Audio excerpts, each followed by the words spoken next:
Batten down the hatches. That is the message from economists this morning, who say interest rates are tipped to remain at a 15-year high until late 2027, with Australia expected to experience our longest stretch of weak economic growth since the 90s era recession that we had to have.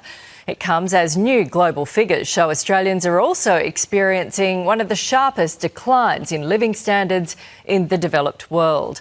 For more, let's bring in Shane Oliver, AMP Chief Economist. Not exactly sunshine and daisies, is it? What will a prolonged weak economy actually mean for Aussies day to day?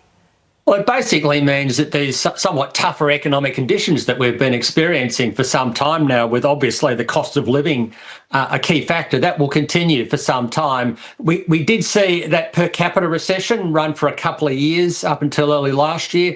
Bit of relief last year when interest rates came down.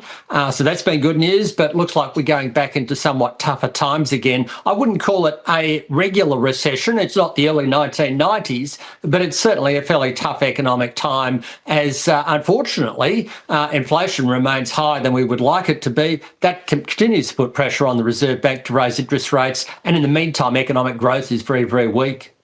OK, what can we do as a country, as a government? Anything?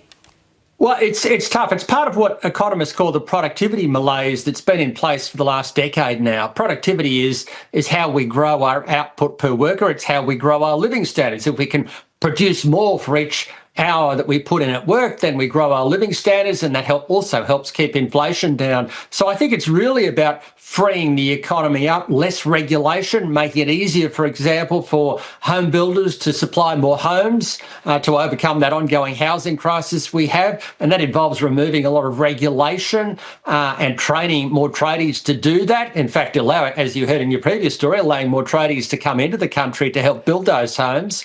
But more broadly than that, it involves getting the tax system fixed up. And unfortunately, we haven't been doing all these things for the last few years. We did a lot of this back in the 80s and 90s. That supercharged our economy. But unfortunately, the last few years, we've let it go slack. And that's causing this cost of living problem and this economic malaise that we have. OK, well, maybe more tradies, fewer economists, Shane Oliver, economist. I don't know about the second bit. OK, thank you. Here's Chevo. Thank you.